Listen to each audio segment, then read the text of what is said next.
In the ancient realm of Varethia, where the skies bled purple at dusk and the forests whispered forbidden secrets, a guild of assassins known as the Crimson Shadows ruled the underworld.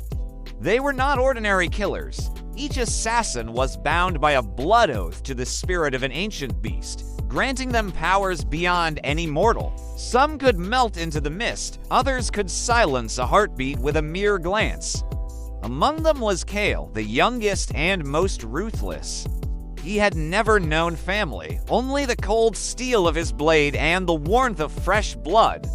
He believed mercy was a weakness, a luxury for the privileged. It meant nothing to him.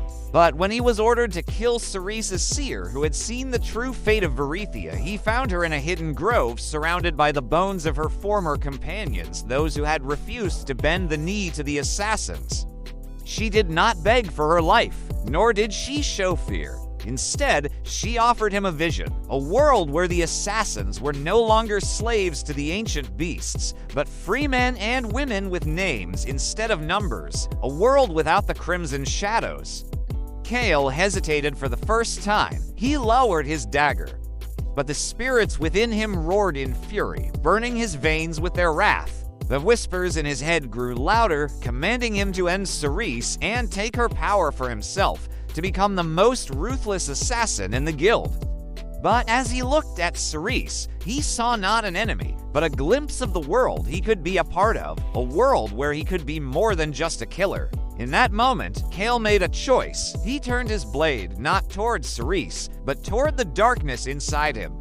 With every fiber of his being, he fought against the spirits, against the assassins, against his own nature. He hunted down the other assassins, one by one, freeing them from the blood oath or ending them if they refused to see the dawn. Some joined him in his fight, drawn to the hope that flickered in his eyes. Together, they tore down the symbols of the Crimson Shadows, the daggers, the masks, the very essence of their existence. And when it was done, when the assassins had either embraced the light or been consumed by it, Kael stood before the ancient gate of the guild, the very heart of the underworld. There, in the fading light of dawn, he carved a single word on the stone, a word that echoed with the strength of his conviction and the sorrow of his sacrifice: freedom.